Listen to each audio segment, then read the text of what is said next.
आज से सैकड़ों साल पहले जब ना कोई मॉडर्न एग्रीकल्चर साइंस थी, ना सॉइल टेस्टिंग लैब और ना बीजों की क्वालिटी चेक करने के लिए कोई मशीन, तब उस टाइम भारत के पहाड़ों में रहने वाले लोग ये कैसे जानते थे कि जो बीज वो बोने जा रहे हैं वो सही है भी या नहीं, या फिर उनके खेतों की मिट्टी इस बार की फसल का बोझ उठा पाएगी।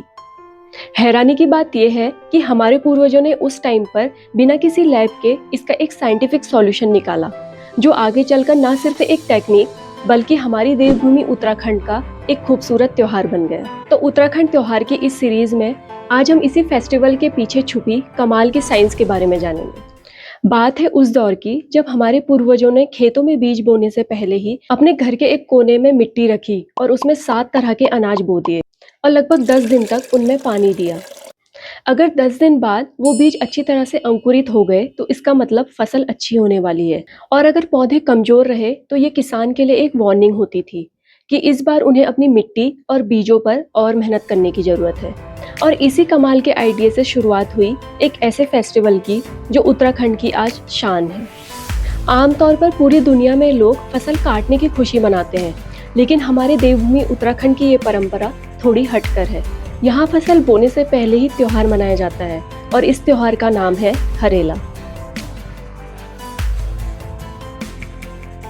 मेनली कुमाऊं रीजन में मनाए जाने वाले हरेले का सीधा मतलब होता है हरियाली का दिन।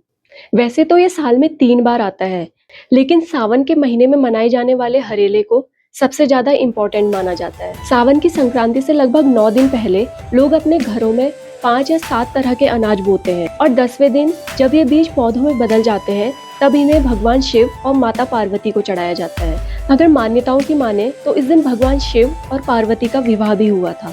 इस त्योहार का सबसे खूबसूरत पल तब आता है जब घर के बड़े हर एक फैमिली मेंबर के सर पर इन तिनकों को रखते हैं और आशीर्वाद के रूप में कुमाऊनी भाषा में ये कहते हैं, जी रहा जागी रहा ये दिन बार भेटने रहा, यानी आपकी उम्र लंबी हो और आपके जीवन में ये दिन और ये महीना बार बार खुशियों के रूप में लौट कर आए। वक्त बदला लेकिन हरेले की पहुंच बढ़ती चली गई। अब ये त्योहार मंदिरों और घरों तक सीमित नहीं है। अब इस दिन गांव और शहरों में तो कई लोग पेड़ पौधे भी लगाते हैं, यानी जो त्योहार कभी बीजों को परखने की एक सोच से शुरू हुआ था वो आज इन्वायरमेंट फेस्टिवल बन चुका है।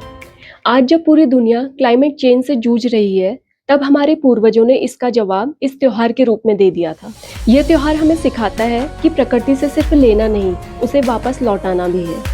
हो सके तो इस बार त्योहार मनाने के साथ साथ एक पौधा जरूर लगाइए। मिलते हैं इस सीरीज की नेक्स्ट वीडियो के साथ। धन्यवाद।